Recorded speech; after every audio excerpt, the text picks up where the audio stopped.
ലേക്കും ഒരിക്കൽ ഒരു സൈനബ നസ്ലി നബിത്തങ്ങൾക്ക് കൊടുത്ത തിരിച്ച് സമ്മാനമായി കൊടുത്തയച്ചു.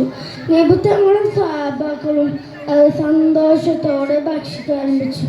പെട്ടെന്ന് നബിത്തങ്ങൾ പറഞ്ഞു, ഇതാരും ഭക്ഷിക്കരുത്, കൈകളുയർത്തു, ഇതിൽ വിഷം കലർത്തിയിട്ടുണ്ട് എന്ന് നബിത്തങ്ങൾ പറഞ്ഞു. നബിത്തങ്ങൾ പെൺകുട്ടിയെ വിളിച്ചുകൊണ്ട് ആ പെൺകുട്ടി വന്നു. നബിത്തങ്ങൾ ആ പെൺകുട്ടിയോട് ചോദിച്ചു, നീ ഇതിൽ വിഷം കളിച്ചിട്ടുണ്ടോ? ഉണ്ട്. അവൾ കൂസില്ലാതെ മറുപടി പറഞ്ഞു, എന്തിനാണ് നീ ഇതിൽ വിഷം കളിച്ചത്?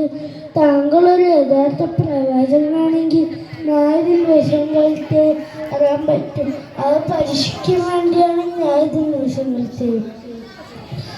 ശരി ശരി, നീ പൊക്കോളൂ. നബിത്തങ്ങൾ അവൾക്ക് മാപ്പ് കൊടുത്ത് വിട്ടയച്ചു. കൂട്ടുകാരെ, ഇതിൽ നിന്ന് എന്ത് മനസ്സിലായി? നബിത്തങ്ങളെ കൊല്ലാൻ വന്ന ആൾക്കാർക്ക് പോലും നബിത്തങ്ങൾ മാപ്പ് കൊടുത്ത് വിട്ടയച്ചില്ലേ?